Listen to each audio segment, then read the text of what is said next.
Les prairies de Kruger, pendant la saison sèche, offrent un contraste saisissant. Des acacias épineux s'étendent sur une terre craquelée, tandis qu'au loin, la rivière Limpopo coule paresseusement comme un fin ruban de soie verte. C'est la période la plus difficile de l'année, où la vie doit lutter quotidiennement contre une chaleur torride et des sources d'eau rares. À l'aube d'un jour de juillet. Alors que les températures venaient d'atteindre 15 degrés Celsius, des chercheurs de l'Organisation sud-africaine pour la conservation de la faune effectuaient leur recensement annuel des troupeaux d'éléphants d'Afrique lorsqu'ils découvrirent une scène inédite en 3 décennies de travail. Parmi un troupeau d'environ 20 éléphants avançant lentement, un petit éléphanteau se distinguait par un défaut étonnant. Il n'avait pas de trompe.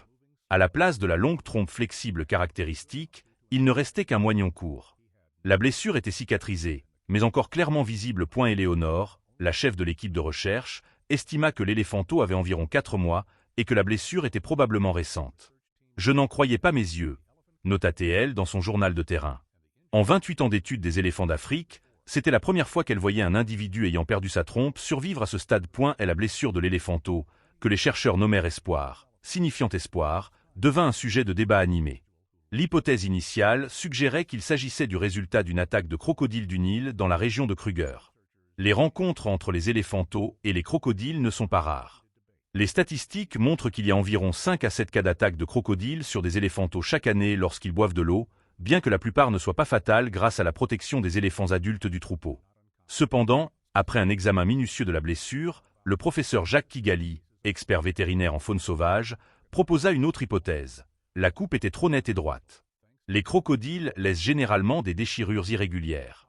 Cela pourrait être le résultat de pièges à fils métalliques installés par des braconniers. Le braconnage des éléphants reste un fléau en Afrique du Sud, avec 82 arrestations de braconniers l'année précédente.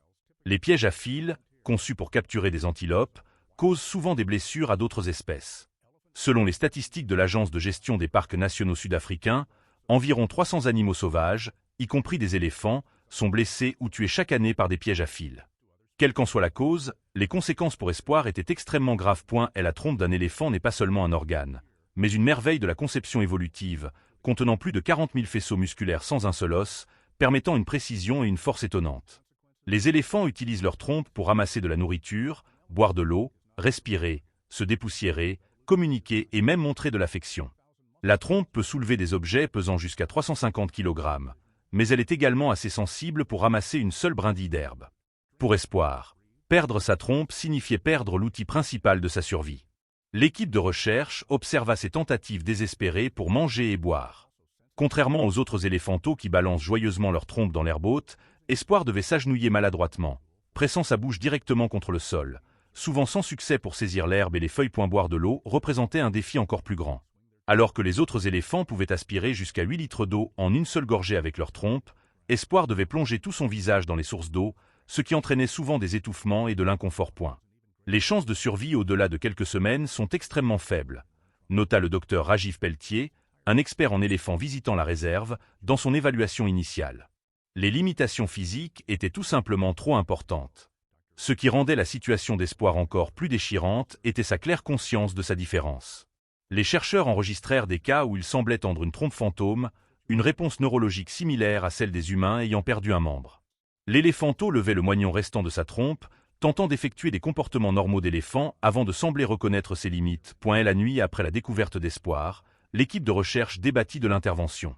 Les règles de conservation découragent généralement l'interférence humaine dans les processus de sélection naturelle, mais ce qu'a posé un dilemme éthique. La condition d'espoir était-elle le résultat d'une prédation naturelle ou d'un préjudice causé par l'homme? Si c'était ce dernier, les humains avaient-ils une responsabilité d'aider?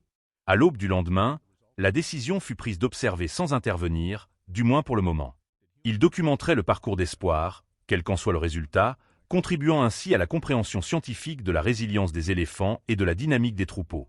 Aucun d'eux ne soupçonnait ce qui se déroulerait dans les mois à venir. Alors que le soleil africain brûlant montait haut dans le ciel chaque jour, le scepticisme de l'équipe de recherche concernant les chances de survie d'Espoir se transforma progressivement en émerveillement. Au lieu de succomber à son handicap, l'éléphanteau commença à développer des adaptations remarquables qui défiaient toutes les prédictions scientifiques. En 2 semaines d'observation, Espoir avait mis au point une technique de recherche de nourriture particulière. Il choisissait soigneusement des zones avec de l'herbe plus haute, puis effectuait des mouvements de balayage avec sa tête, rassemblant des touffes d'herbe entre ses lèvres avant de les arracher. Cette méthode, bien que beaucoup plus lente que l'utilisation d'une trompe, lui permettait de consommer environ 60% de la nourriture qu'un éléphanteau normal de son âge pouvait manger. Pour la végétation plus basse, il développa une posture agenouillée unique, écartant ses pattes avant pour abaisser sa bouche au niveau du sol, un comportement jamais enregistré auparavant chez les éléphants d'Afrique. Boire de l'eau était un défi plus complexe. Au départ, Espoir plongeait tout son visage dans l'eau, ce qui entraînait de fréquents épisodes d'étouffement qui inquiétaient les observateurs. Cependant, à la 3e semaine, il avait affiné sa méthode. Il se tenait juste au bord de l'eau, se positionnant soigneusement sur des berges légèrement immergées pour accéder à l'eau avec un minimum d'immersion faciale. Plus remarquable encore, il apprit à créer de petits bassins sur les rives boueuses en utilisant ses pattes avant, permettant à l'eau de s'accumuler dans des bassins moins profonds et plus accessibles. Ce que nous observons, c'est l'adaptabilité neurologique à l'œuvre, expliqua le docteur Émile Baudot. Le cerveau des éléphants contient environ 257 milliards de neurones, 3 fois plus que celui des humains. Cette densité neuronale semble faciliter un apprentissage adaptatif extraordinaire. Encore plus intéressant que les adaptations individuelles d'Espoir était la réponse du troupeau d'éléphants. La société des éléphants est structurée de manière matriarcale et profondément communautaire, avec des structures sociales complexes comparables à celles des primates. La réaction du troupeau au handicap d'Espoir révéla une flexibilité comportementale qui remettait en question la compréhension actuelle de la cognition et de l'empathie des éléphants. La matriarche du troupeau, une femelle massive estimée à environ 47 ans, avec des défenses croisées distinctives identifiées dans les registres de recherche comme « défense croisée », montra initialement des comportements particulièrement attentifs envers Espoir. L'équipe de recherche enregistra qu'elle ralentissait constamment le mouvement du troupeau lorsqu'Espoir peinait à suivre, retardant parfois le groupe jusqu'à 40 minutes, un sacrifice significatif pendant la saison sèche, lorsque trouver de l'eau nécessitait de longs déplacements. Au bout du 2e mois, les chercheurs observèrent un phénomène encore plus remarquable. Une assistance coordonnée. 2 jeunes femelles adolescentes, probablement les sœurs ou cousines d'Espoir, avaient développé une méthode systématique pour l'aider à manger. Elles cassaient délibérément des branches pour laisser tomber des feuilles à ses pieds ou déracinaient partiellement de petites plantes pour les rendre plus accessibles. Ce comportement se produisit avec une grande constance. 37 cas documentés sur une période de 3 semaines, trop cohérent pour être considéré comme fortuit. Ce que nous voyons va au-delà des soins instinctifs, nota l'écologiste comportemental Dr Sophie Thomas. Cela semble être une résolution de problèmes spécifiquement orientés pour s'adapter au handicap d'Espoir. Particulièrement notable était la stratégie de protection du troupeau. Habituellement, les éléphanteaux sont positionnés au centre du groupe pendant les déplacements, entourés d'adultes comme défense contre les prédateurs. Avec Espoir, cette formation devint plus structurée, les plus grandes femelles se plaçant constamment entre lui et toute menace perçue. Lorsqu'une troupe de lions fut repérée à proximité, le troupeau d'éléphants forma un cercle plus resserré autour d'Espoir, les adultes utilisant leurs trompes pour vérifier continuellement sa position. Les caméras thermiques infrarouges de l'équipe scientifique enregistrèrent un autre comportement inattendu pendant les périodes de repos nocturnes. Les femelles éléphants dorment généralement debout, tandis que les éléphanteaux s'allongent. Les enregistrements montrèrent que les femelles adultes s'arrangeaient continuellement en une formation protectrice autour d'Espoir, avec au moins 2 adultes restant éveillés à tout moment, soit une augmentation de 30% de la vigilance par rapport aux schémas habituels. Peut-être le plus touchant fut la documentation de ce que les chercheurs appelèrent des interactions sociales compensatoires. Les éléphants s'engagent généralement dans de nombreux contacts avec leurs trompes comme forme de salutation, de lien social et de soulagement du stress. Privé de cet outil social crucial, Espoir aurait pu devenir isolé dans la dynamique du troupeau. Au lieu de cela, les autres éléphants adaptèrent leur comportement, initiant plus de contacts physiques avec lui et lui permettant de participer aux interactions sociales en utilisant sa tête et sa bouche. Les points d'eau offraient les exemples les plus clairs de comportements coopératifs. Lorsque le troupeau atteignait des sources d'eau, les femelles adultes créaient souvent de petits bassins dans la boue en utilisant leurs trompes et leurs pattes, créant ainsi des bassins plus petits et moins profonds plus accessibles à Espoir. Dans 6 cas documentés, des adolescentes furent observées attendant qu'Espoir ait fini de boire avant de boire elle-même, une démonstration significative d'adaptation sociale compte tenu de l'importance vitale de l'eau. Alors que la saison sèche devenait plus sévère et les ressources de plus en plus rares, les impératifs biologiques poussent généralement la dynamique des troupeaux vers l'efficacité et le pragmatisme. Cependant, le soutien à Espoir ne faiblit jamais. L'équipe de recherche calcula que les adaptations du troupeau pour lui entraînaient une réduction d'environ 14% de la portée quotidienne et une augmentation de 23% du temps consacré à la recherche de nourriture, des chiffres significatifs étant donné les énormes besoins énergétiques des éléphants. Un adulte consomme jusqu'à 100 kg de végétation par jour. Le 3e mois apporta une étape importante. Espoir commença à prendre du poids, un signe clair que ses adaptations et le soutien du troupeau fonctionnaient. Les chercheurs estimèrent que, bien qu'encore environ 15% plus petit que les éléphants de son âge, il avait atteint une trajectoire de croissance stable. Plus notable encore, la fréquence des comportements de stress, comme les secousses de tête et les mouvements sans but, diminua significativement, indiquant qu'il s'adaptait psychologiquement aussi bien que physiquement. Pendant ce temps, l'équipe de recherche élargit son champ d'observation en plaçant des pièges photographiques à des points stratégiques le long des routes de déplacement du troupeau. Ces caméras capturèrent une série d'interactions nocturnes particulièrement intéressantes. À plusieurs reprises, des éléphants adultes furent enregistrés en train d'excaver activement des racines et des tubercules, des sources de nourriture riches en nutriments généralement enfouis profondément sous terre, et de les laisser dans des positions facilement accessibles à Espoir. Ce comportement est si subtil que nous ne l'avions pas remarqué pendant les observations diurnes, expliqua le docteur Émile Baudot.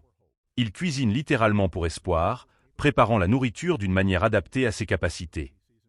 Alors que la saison sèche cédait la place à la saison des pluies, les défis pour Espoir changèrent.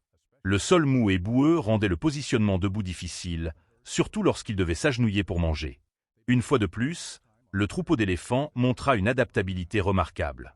Ils commencèrent à passer plus de temps sur les prairies plus élevées et les zones avec un sol plus ferme, sacrifiant parfois de meilleures zones de pâturage pour ce faire. Au fil du temps, Espoir développa des muscles d'épaule et de cou plus forts, lui permettant d'effectuer des mouvements de tête plus puissants pour ramasser de la nourriture. Remarquable fut l'élévation du statut social d'Espoir au sein du troupeau. Plutôt que d'être relégué à une position inférieure dans la hiérarchie, il semblait particulièrement protégé dans la structure sociale. Les observations montrèrent que même des éléphantaux en meilleure santé cédaient la place à Espoir aux sources de ressources, un comportement rarement vu dans les troupeaux d'éléphants typiques. À 5 mois, Espoir commença à participer à des jeux sociaux relativement complexes avec d'autres éléphantaux, utilisant sa tête au lieu de sa trompe dans de nombreuses interactions. Bien qu'il restât clairement un étranger physique, il n'était en aucun cas un étranger social. Alors que la saison des pluies atteignait son apogée, le troupeau d'éléphants se déplaça vers des plaines inondées où la nourriture était plus abondante, mais les défis du terrain étaient plus grands. Les ruisseaux peu profonds et les bassins boueux créaient des barrières physiques pour Espoir, qui dépendaient fortement d'un accès direct au sol pour manger et boire. Cependant, le troupeau démontra une fois de plus un comportement remarquable. Ils ajustèrent leur route de migration, faisant parfois d'importants détours pour utiliser des points de passage plus peu profonds. Ce qui avait commencé comme une étude scientifique de la capacité de survie d'un individu handicapé évolua en une compréhension beaucoup plus profonde de la société des éléphants. Le troupeau ne tolérait pas seulement Espoir. Il avait développé un système de soutien complexe autour de lui, une adaptation culturelle qui lui permit de surmonter ses limitations physiques. Cela remit en question les hypothèses de longue date sur la sélection naturelle et l'évolution, suggérant que dans certains cas, les bénéfices collectifs peuvent l'emporter sur les pressions qui conduisent à l'élimination des individus plus faibles. Alors que la deuxième saison sèche arriva à la réserve de Kruger, Espoir, désormais âgé de 15 mois, était devenu une histoire inspirante de résilience et d'adaptation. Bien qu'encore plus petit que les éléphants de son âge et clairement différent avec sa trompe tronquée, il avait développé une gamme de compétences et d'adaptations qui lui permettaient non seulement de survivre, mais de prospérer à sa manière. Le corps d'Espoir montrait des adaptations remarquables à sa condition. Des échographies effectuées par l'équipe vétérinaire à une distance sûre et non invasive révélèrent que ses muscles du cou et des épaules s'étaient développés de manière inhabituelle, devenant significativement plus forts que ceux des éléphantaux typiques. Sa bouche et ses lèvres montraient également une flexibilité et une précision exceptionnelles, lui permettant d'effectuer des manipulations que les éléphants réservent généralement à leur trompe. Particulièrement impressionnant était le développement des muscles de la mâchoire, lui permettant de contrôler sa bouche avec une précision étonnante.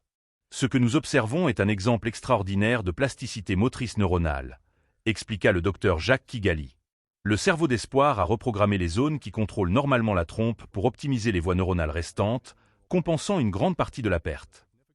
Les chercheurs avaient documenté plus de 20 comportements adaptatifs distincts développés par Espoir. Parmi les plus notables figurait sa méthode unique de collecte d'eau. Ne dépendant plus de plonger son visage directement dans l'eau, il avait appris à créer de petits trous d'eau en tournant son corps et en utilisant ses pattes arrière pour creuser des bassins peu profonds.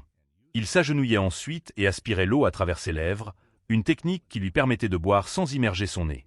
Encore plus étonnant, Espoir avait développé une méthode pour se baigner de poussière, une activité cruciale pour les éléphants afin de protéger leur peau des insectes et du soleil.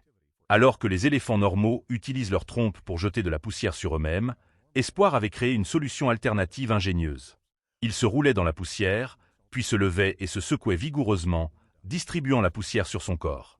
Ce comportement démontrait non seulement une capacité à résoudre des problèmes, mais aussi une compréhension profonde de ses propres besoins corporels. Socialement, Espoir avait développé des stratégies de communication uniques. Les éléphants utilisent généralement le contact de la trompe pour établir et maintenir des liens sociaux. Pour compenser, Espoir avait développé une forme spéciale de salutation, utilisant toute sa tête pour frotter doucement contre les épaules ou les flancs des autres membres du troupeau. Remarquablement, les autres éléphants semblaient avoir appris à lire et à répondre à ces signaux alternatifs, abaissant souvent leur tête ou tournant leur corps pour faciliter ces interactions. Nous assistons à une évolution culturelle en temps réel, déclara le docteur Sophie Thomas, qui avait passé la majeure partie de l'année précédente à suivre le troupeau d'éléphants. Non seulement Espoir s'adapte au troupeau, mais tout le troupeau s'adapte également à Espoir. C'est un processus bidirectionnel. L'impact d'Espoir sur le troupeau d'éléphants s'étendait bien au-delà de sa simple existence en tant que membre accepté. Il était devenu un catalyseur pour l'innovation comportementale. Les chercheurs notèrent que les techniques d'alimentation qu'Espoir avait développées par nécessité, comme la méthode de balayage de la tête pour ramasser l'herbe, étaient parfois imitées par d'autres éléphantaux, en particulier dans des conditions difficiles où les méthodes traditionnelles étaient moins efficaces. Cela suggérait un mécanisme potentiel par lequel les adaptations pouvaient se propager dans la culture des éléphants, même lorsqu'elles provenaient d'un handicap. Malgré ses différences physiques, Espoir avait développé des relations sociales complexes au sein du troupeau. Il était particulièrement lié à deux jeunes femelles adolescentes, que les chercheurs nommèrent Nyala et Tandy, qui avaient joué un rôle crucial dans son processus d'adaptation. Notamment, Espoir ne se limitait pas aux interactions avec ces individus spécifiques, mais avait développé des relations individuelles avec la plupart des membres du troupeau, y compris la matriarche défense croisée. La neuroanatomie pourrait fournir une partie de l'explication de l'adaptabilité remarquable d'Espoir. Les cerveaux des éléphants ont une densité de neurones étonnamment élevée, avec environ 257 milliards de neurones, 3 fois plus que les humains. Particulièrement importants sont leurs lobes insulaires, des régions cérébrales associées à la conscience, à la compassion et à la cognition sociale, qui sont hautement développées. Des recherches récentes sur le cortex cérébral des éléphants ont révélé des structures neuronales spéciales censées favoriser des comportements sociaux complexes. Les cerveaux des éléphants ne sont pas seulement grands, ils sont spécialement organisés, expliqua le docteur Rajiv Pelletier. Ils privilégient la flexibilité neuronale et le traitement social, ce qui pourrait expliquer la capacité adaptative remarquable d'Espoir. À 18 mois, l'équipe de recherche mena une étude complète du planning quotidien, enregistrant toutes les activités d'Espoir sur 5 jours consécutifs. Les résultats montrèrent que, bien qu'encore significativement différent des éléphants normaux de son âge, Espoir avait atteint une routine assez stable. Il consommait environ 73% de la nourriture d'un éléphant normal, suffisant pour soutenir un développement stable, bien que plus lent. Le temps passé à manger et à boire était environ 40% plus long, reflétant une efficacité moindre mais une capacité de compensation réussie. Il atteignait 92% de l'apport en eau nécessaire, prouvant une adaptation particulièrement réussie dans ce domaine. Ces schémas sociaux étaient proches de la normale, représentant 96% du temps d'interaction typique des éléphantaux. Si vous m'aviez dit il y a un an que nous verrions ces chiffres, je ne l'aurais pas cru, admit le docteur Émile Baudot. C'est un témoignage de l'adaptabilité de la nature. Alors que la recherche sur Espoir se répandait dans la communauté scientifique, elle suscita une discussion sur ce qui est considéré comme un handicap dans le monde naturel. Les écologistes ont longtemps observé que les animaux sauvages handicapés ne survivent généralement pas au-delà de l'enfance, un principe fondamental de la sélection naturelle. Cependant, le cas d'Espoir et d'autres similaires, comme une orque sans nageoire dorsale qui restait un membre clé de son groupe ou un gorille silverback né sans une main qui atteignait tout de même un statut social élevé, suggère une image plus nuancée. Ce que nous voyons dans le cas d'Espoir est une interaction complexe entre l'adaptabilité individuelle et le soutien social, expliqua la professeure Lise Mukherjee, biologiste évolutionniste à l'Université du Cap. Pour les espèces dotées de structures sociales complexes, en particulier celles ayant de hautes capacités cognitives, l'adaptation peut se produire au niveau du groupe ainsi qu'au niveau individuel. La présence d'Espoir avait également conduit à de nouvelles perspectives sur la culture des éléphants. Comme les humains, les éléphants transmettent leurs connaissances à travers les générations, développant des coutumes et des traditions spécifiques à chaque troupeau. L'adaptation du troupeau à Espoir montra un niveau remarquable de flexibilité culturelle, la capacité de changer le comportement collectif pour répondre à de nouvelles situations. Nous avons vu des éléphants s'adapter à des changements environnementaux auparavant, mais ceci est différent, nota le docteur Baudot. Ils s'adaptent aux besoins particuliers d'un membre du troupeau, ce qui nécessite un type d'intelligence sociale complètement différent. À la fin de sa 2e année de vie, Espoir avait atteint une étape importante. Lors d'une série de conflits territoriaux avec un autre troupeau d'éléphants, il participa activement à des comportements défensifs collectifs, utilisant sa tête et son corps pour combler les lacunes dans la formation défensive. N'étant plus une charge nécessitant une protection, il était devenu un membre contribuant à la sécurité globale du troupeau. Ce fut un moment décisif, déclara le docteur Sophie Thomas. Espoir n'est pas seulement accepté par le troupeau. Il contribue au troupeau à sa manière. L'histoire d'Espoir eut un impact bien au-delà de la communauté scientifique. Alors que des photos et des vidéos de l'éléphant sans trompe apparaissaient dans les médias, il devint un symbole de résilience, pas seulement dans le monde naturel. Les organisations travaillant avec des personnes handicapées utilisèrent l'histoire d'Espoir pour illustrer le concept d'adaptation plutôt que de surmonter. L'idée qu'au lieu d'essayer de corriger les différences, la société peut créer de l'espace pour des manières diverses d'exister. L'un des moments les plus émouvants survint au début de la deuxième saison des pluies, lorsque les chercheurs virent Espoir debout sous la pluie, la tête inclinée vers le ciel, laissant les gouttes de pluie tomber directement dans sa bouche. Comme un enfant jouant, il se tenait à plusieurs reprises sur ses pattes arrière, attrapant les gouttes de pluie. Il ne montrait plus de signes de frustration ou de confusion face à sa condition, mais vivait simplement à sa manière. À ce moment-là, j'ai réalisé que nous avions mal pensé Espoir, écrivit le docteur Émile Baudot dans son journal de terrain. Nous le voyons comme une créature défectueuse, manquant de quelque chose. Mais ce n'est pas ainsi qu'il se voit lui-même. Pour Espoir, c'est simplement la vie, la seule vie qu'il connaît.